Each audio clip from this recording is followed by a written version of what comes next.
Hola, ¿qué tal? Esto es Tus Derechos, una iniciativa del Tribunal Constitucional que junto a TV Perú buscan precisamente eso, acercarle sus derechos, porque es información que usted necesita conocer y que además necesita también poder manejar, como por ejemplo conocer los últimos alcances respecto de la decisión del Tribunal Constitucional de la Ley Servir. Hoy en Tus Derechos lo comentamos. Soy Rocío Aliaga, bienvenidos.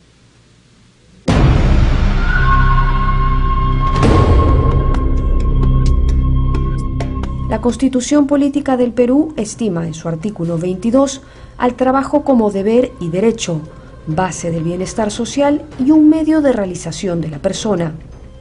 Y continúa el artículo 29 salvaguardando los derechos conquistados por los trabajadores, entre los que refiere, por mencionar algunos, a la garantía de la libertad sindical, a la interpretación favorable al trabajador en caso de duda sobre el sentido de una norma, además de dejar en claro que ninguna relación laboral puede limitar el ejercicio de los derechos constitucionales.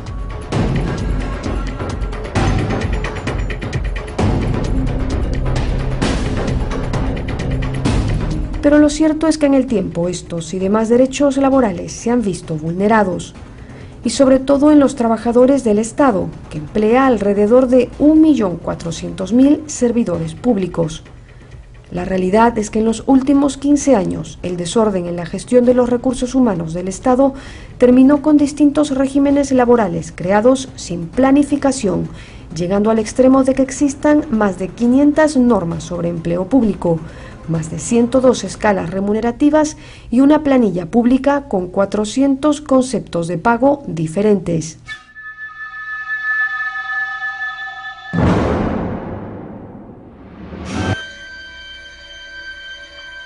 La reforma del servicio civil, más conocida como Ley Servir, aprobada en el Congreso, implica la creación de un nuevo y único régimen que espera que el personal de los regímenes 276, 728 y CAS vayan pasando progresivamente por concurso público de méritos y de manera voluntaria.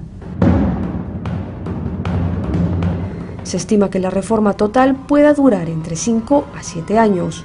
Hay que señalar que no se aplica a las carreras especiales del personal de las Fuerzas Armadas, Policía Nacional, Salud, Educación, así como al régimen de empresas públicas debido a su regulación especial.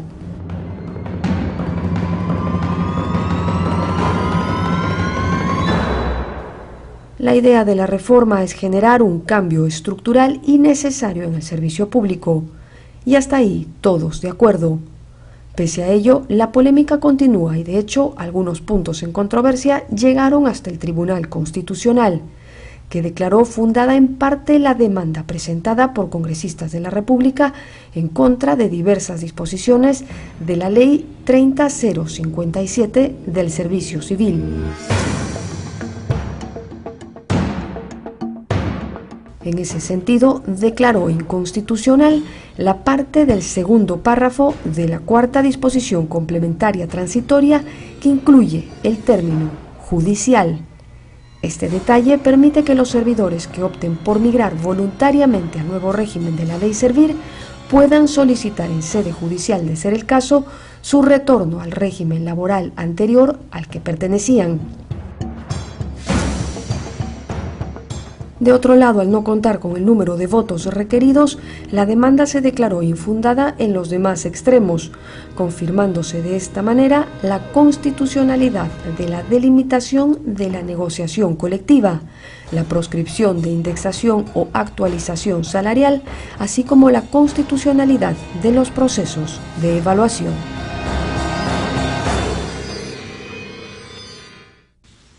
Y entonces es así como finalmente se han determinado las cosas. El Tribunal Constitucional declaró inconstitucional una parte, tan solo una parte de la Ley Servir.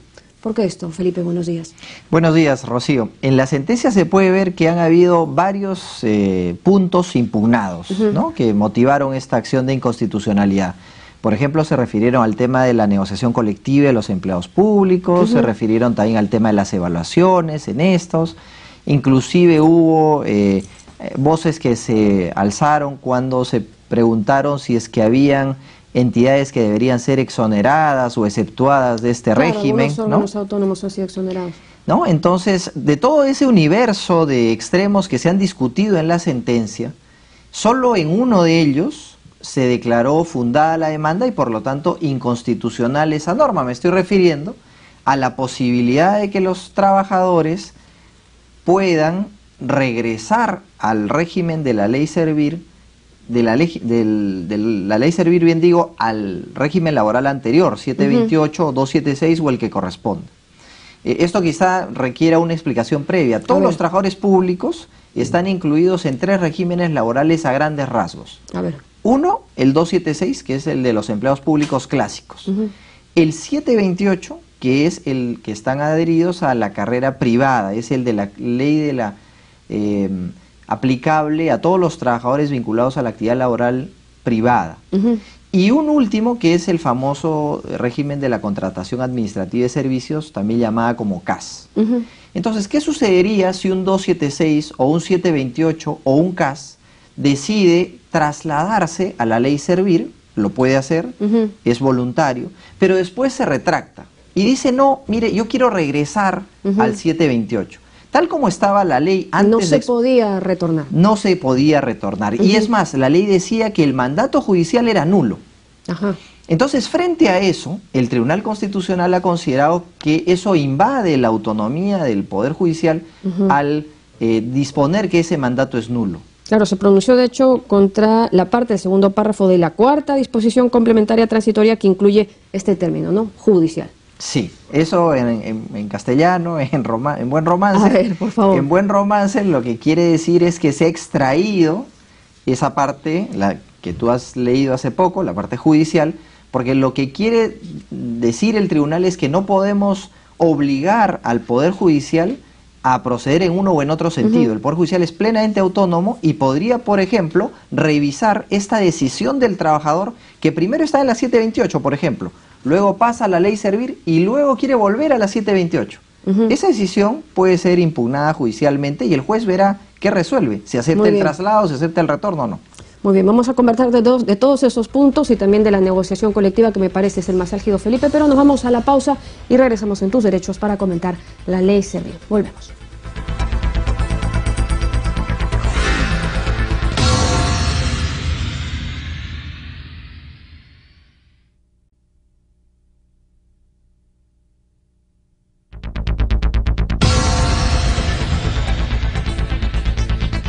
Estamos ya de regreso en Tus Derechos esta mañana conversando acerca de la ley Servir. Nos acompaña para ello el economista y profesor de la Pontificia Universidad Católica del Perú y además expresidente ejecutivo de Servir, así que mejor voz autorizada imposible, el doctor Edmundo Beteta. Doctor Beteta, muchas gracias por estar con nosotros esta mañana, bienvenido. Gracias a ustedes, buenos días, Rocío. Bueno, buenos días igual también. Finalmente ya salió promulgada por el Congreso de la República la ley Servir. El Tribunal Constitucional también ha dictado su posición al respecto, pero continúan las protestas, doctor. ¿Por qué? Porque, en primer lugar, la ley contiene principios que son correctos y necesitamos un mayor esfuerzo, todos los actores interesados en ella, en conocer realmente el contenido de la ley. La ley es buena porque busca equilibrar el derecho de los ciudadanos a un mejor servicio público y también los derechos de los trabajadores. Hay varios aspectos positivos para el ciudadano y para el servidor público. El primero y fundamental es la meritocracia.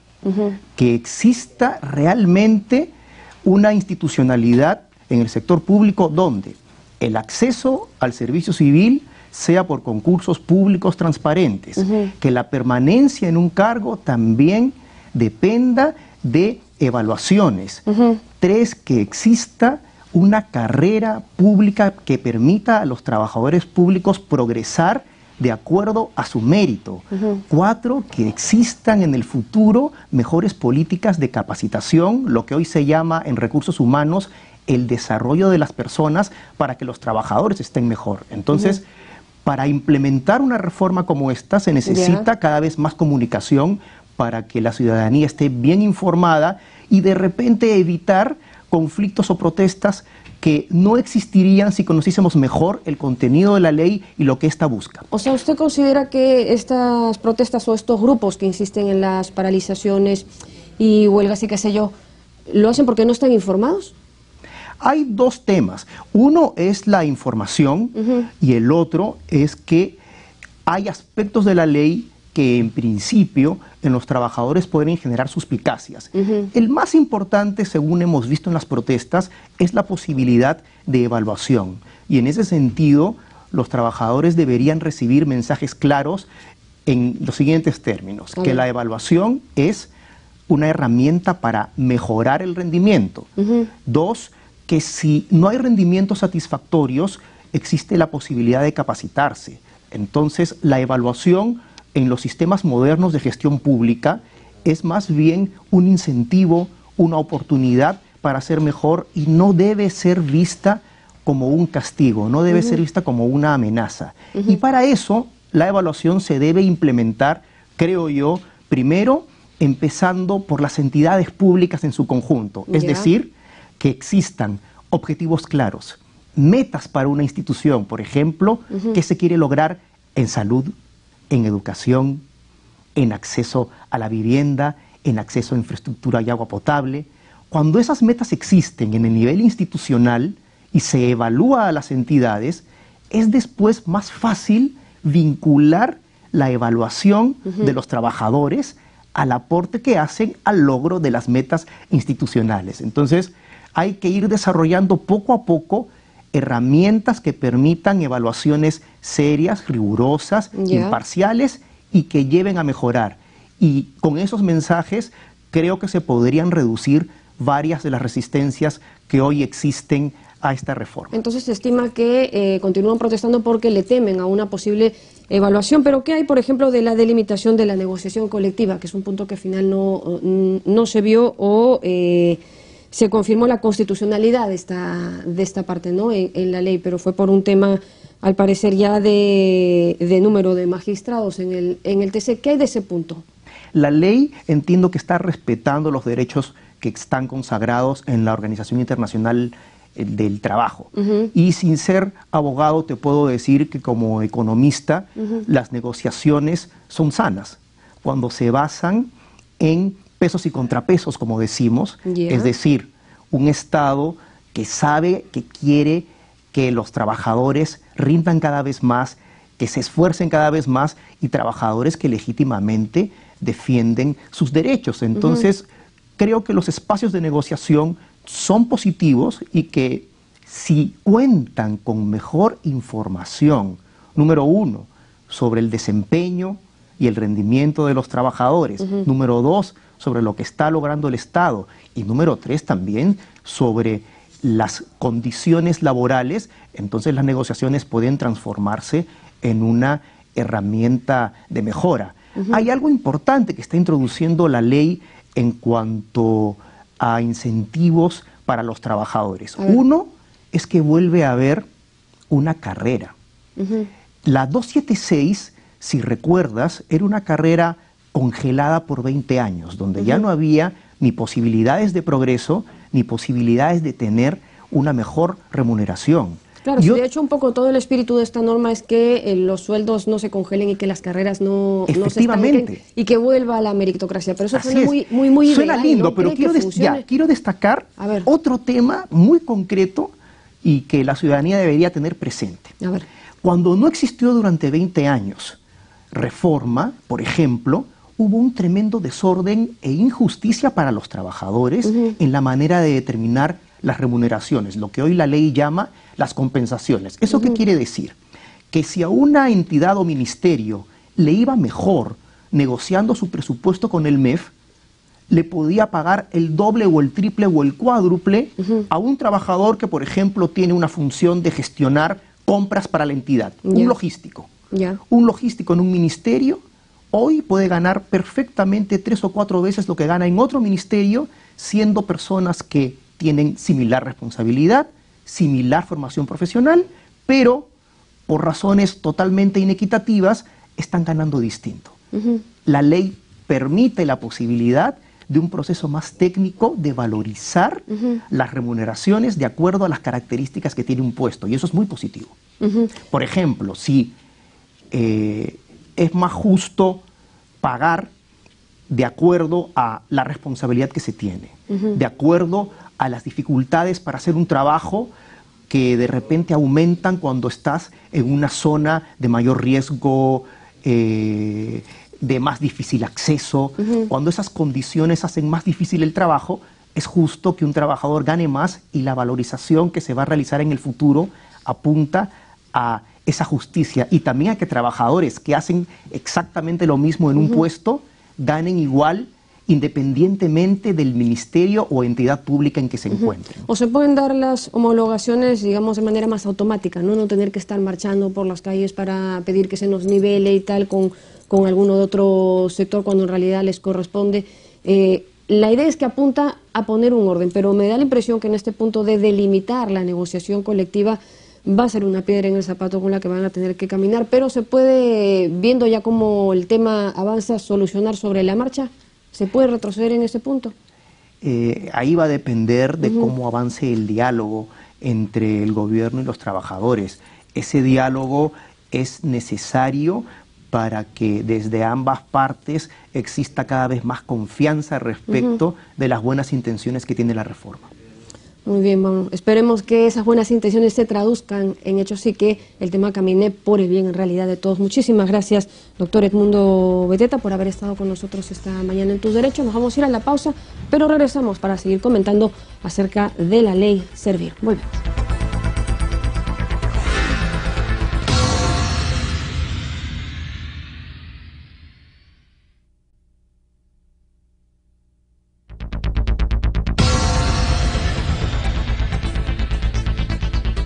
Continuamos con el programa Tus Derechos, y ahora nos acompaña el doctor Sandro Núñez, quien es profesor de la Academia de la Magistratura, a quien tenemos el gusto de compartir en esta ocasión. Bienvenido, doctor Núñez. Muchas gracias por la invitación, y bueno, a disposición para tocar este tema pues interesante de la ley Servir, ¿no? Que ha causado tanta polémica y que es un poco complicado de comprender, ¿no? Y justamente en eso va a ser de mucha utilidad el comentario del doctor Núñez, porque generalmente en los procesos judiciales el que tiene la mayoría gana, ¿no? Entonces, para hacer resolución el tribunal, por ejemplo, en un proceso de amparo con 3 votos es suficiente. Correcto. Pero el proceso de inconstitucionalidad tiene una particularidad especial que quisiera que... Sí, en realidad el proceso constitucional de inconstitucionalidad establece un parangón interesante en la norma. Determina que con 5 votos recién se forma criterio jurisdiccional para el tribunal. Es decir, si es que uno llega de los 7 votos de los magistrados a 3, a 4, eso significa que no ha llegado a declararse la inconstitucionalidad de la norma, o no, los efectos que determine ese fallo no deben cumplirse, porque efectivamente no tienen este parangón de 5 votos. Y es importante decir ello porque esta sentencia no ha logrado el consenso, por lo menos de 5 votos, sino en uno de los 4 puntos demandados, que es únicamente el tema del control jurisdiccional. ¿Cómo fue? ¿Nos lo puede recordar? Sí, en realidad la demanda básicamente trata sobre 4 puntos importantes. El tema de que los he agrupado más o menos de esta forma. El primer grupo es de los derechos colectivos, o el derecho de los trabajadores públicos a una negociación colectiva. El otro punto es respecto a la carrera del servidor público, que tiene que ver básicamente con los temas de salida y de traspasos en el sector público. El otro es un tema remunerativo y pensionario, y finalmente está el tema del control judicial. Empecemos por el tema de la negociación colectiva. Hay 2 posiciones claramente determinadas en la doctrina nacional, una mayoritaria y una minoritaria. La mayoritaria establece que, pese a que en la Constitución, en el artículo 42, se establece que los trabajadores públicos tendrán derecho a la huelga y a la sindicalización, no establece en ese artículo, como sí lo hace, por ejemplo, cuando habla de la totalidad de los derechos de los trabajadores, la negociación colectiva. Es decir, que expresamente no dice que los empleados públicos tienen derecho a la negociación colectiva. Correcto. Y lo que ha hecho el tribunal, digamos, en sentencias ya reiteradas, es no tiene que decirlo para que sea cumplido, porque en realidad entre los derechos constitucionales de todos los trabajadores están estos 3 pilares básicos de la negociación colectiva, que es la sindicalización, la negociación colectiva y la huelga. El hecho de que no lo toque o no lo desarrolle la Constitución en un artículo específico no significa que no sea parte del derecho de los trabajadores. Y esa es la posición, como le digo, mayoritaria que establece este tema. Es decir, si bien es cierto, la norma no lo dice expresamente, tampoco lo excluye. Claro, pero en la decisión final de los magistrados hay 3 que acogen este criterio, pero otros 3 que no. Así es, que no acogen el criterio. Que digamos es una posición minoritaria de la doctrina nacional. en la cual se ha determinado que claramente, siguiendo a este tema relativo al artículo 42, que no se establece con especificidad este tema de la negociación colectiva, también hay un tema presupuestal que es necesario verificar dentro del contexto de los trabajadores públicos, los cuales tienen que necesariamente pasar por un tema de presupuesto. Y si es que es un tema presupuestal que está definido con los criterios del Estado para tal efecto, hay normas presupuestales y normas del Estado año a año para ver cómo se reparte el presupuesto, se determina que si es que esto vulnera este presupuesto ya no podría tener lugar en la doctrina nacional, o mejor dicho, en la jurisprudencia nacional, ¿no? Claro, porque quiere decir que en las negociaciones colectivas siempre los empleados públicos, en este caso concreto, van a pedir ya sea condiciones de trabajo, que me den un uniforme u otras condiciones más, o condiciones remunerativas, ¿no? Incremento de sueldos, etcétera. Y lo que dice esta doctrina, de alguna forma minoritaria, es que efectivamente se puede negociar lo que son condiciones de trabajo, pero no efectos remunerativos en sí. O sea, puedo negociar uniformes y todo, pero no puedo negociar un incremento de remuneraciones. Así es. Que finalmente también tienen un impacto en el tema presupuestal. Pero yo sí creo conveniente resaltar estas dos posiciones que ha tomado la doctrina nacional, ¿no? Por un lado, como le digo, el tema de que efectivamente sí se puede negociar en negociación colectiva, y si bien es cierto no hay una sentencia del Tribunal Constitucional o de un organismo, digamos, jurisdiccional que haya determinado con absoluta claridad este tema, sí existen varios laudos arbitrales en temas de negociaciones colectivas que han dicho ello, es decir, negociaciones que hace el Estado con sus trabajadores, que no llegan a un final feliz en negociación, pasan al tema arbitral, y los árbitros han acogido ya este criterio en reiteradas laudos arbitrales, que efectivamente es un tema que sí es posible negociar. Claro, un punto quizá que fue neurálgico es la asimilación de convenios internacionales, en este caso de la Organización Internacional del Trabajo, para fortalecer o no esta posición, ¿no? Una de las partes, digamos, en este caso un voto distinto de 3 magistrados, estableció que el convenio 154, que trata de las negociaciones económicas, o negociación colectiva sobre condiciones económicas, mejor diré, no era necesariamente aplicable porque no ha sido ratificado. Correcto. ¿Qué se necesita para que un convenio internacional tenga vigencia en el Perú? En realidad tiene un proceso que tiene que pasar, digamos, por el Congreso, unas aprobaciones, en fin.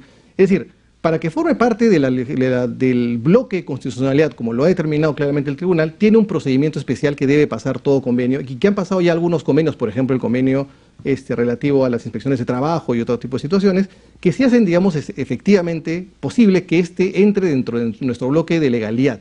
Ese convenio no ha sido ratificado por el Perú, pero sí hay otros que podrían, digamos, tomar ese marco.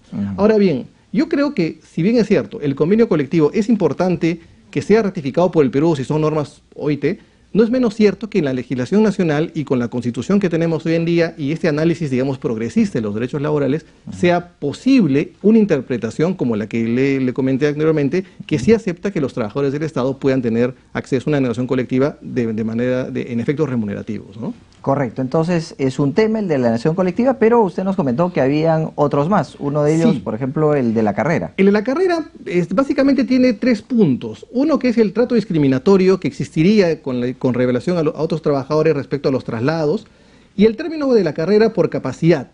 Mucho se ha discutido también si es que es posible o deberían tener los trabajadores evaluaciones anuales o periódicas para determinar eso.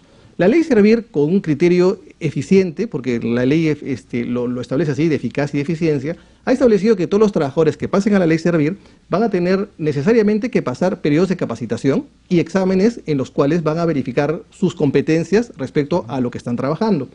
Y esto se determinó de alguna forma que esto era inconstitucional, porque podría ser posible que estos exámenes sean trucados, en fin, como ha venido, digamos, tratándose en los últimos años este tema, que ha habido mucho reclamo. Natural, correcto. ¿No? Pero en realidad, sí, digamos, considero que esto de la ley que no ha sido tocado, digamos, que sigue constitucional, es un mecanismo eficiente y que debería preservarse, y que efectivamente las empresas privadas lo tienen. Todos los que trabajamos en empresas privadas vemos que las capacitaciones son anuales y las evaluaciones son anuales. Entonces, esto mejora nuestro servicio público, de servicio de carrera pública. Y esto es un punto que efectivamente se ha mantenido. Y el otro final de la carrera pública es la suspensión de puestos por causas objetivas. Muchas veces, por criterios tecnológicos o de organización, los puestos de trabajo desaparecen porque, por ejemplo, se fusionan dos entidades. Esto ocurre, por ejemplo, también en el ámbito privado y es posible, digamos, con esta carrera, con esta norma del servir, hacer eso. Es decir, si yo tengo motivos tecnológicos, hago una nueva compra de tecnología y eso me reduce personal, es posible hacer estos ceses, sí, sin ningún problema, obviamente respetando los derechos laborales que se tienen en estos momentos, ¿no? Eso no sería en ninguna forma, digamos, contradictorio con la norma, y las dos sentencias creo que en ese punto sí han coincidido diciendo que efectivamente no habría esa situación. Muy bien, de hecho es un caso el de la sentencia de la ley servir que da para muchísimo más. Vamos a tener seguramente oportunidad para seguir ampliando este tema porque de hecho hay una demanda en trámite y respecto a la cual el tribunal se pronunciará. Muchas gracias al doctor Núñez por la oportunidad de comentar esa sentencia y volvemos con las frases del programa.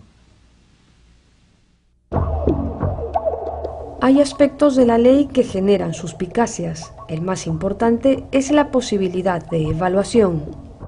Hay que ir desarrollando poco a poco herramientas que permitan evaluaciones serias, rigurosas, imparciales. La demanda trata sobre 4 puntos importantes: los derechos colectivos de los trabajadores públicos a una negociación colectiva, la carrera del servidor público, remuneración, pensión y el control judicial. Las capacitaciones anuales y evaluaciones anuales son un mecanismo eficiente de la ley Servir. Esto mejora nuestro servicio público. Y esos eran un poco los comentarios o las opiniones de los invitados de nuestro programa, pero para que quede claro, Felipe, esto todavía no ha terminado, no está del todo finiquitado. De acuerdo, porque claro, ha habido un pronunciamiento que ha expedido el Tribunal Constitucional sobre una demanda interpuesta contra la ley Servir, pero hay otras. Hay otra que está en trámite, que se ha presentado y que merecerá un pronunciamiento por parte del tribunal. De tal manera que... nuevo Tribunal Constitucional. Sí, claro, el que está ya recompuesto con los 6 nuevos integrantes que han sido elegidos por el Congreso y que han juramentado recientemente el cargo. Vamos a ver cómo prosperan sobre todos estos otros puntos extremos, ¿no?, que han quedado por fuera y a ver si se acaban viendo, como el de la negociación colectiva, el de la indexación salarial, a ver si me acaba de salir indexación salarial, y bueno, pues otros tantos puntos álgidos de esta ley que esperamos camine para el bien de todos. Vamos a terminar aquí tus derechos y siempre comentándoles que cualquier sugerencia o tema que ustedes estimen podemos tratarlo en este programa, lo hagan llegar a nuestras cuentas en las redes sociales y continúa en TV Perú, mucho más que ver.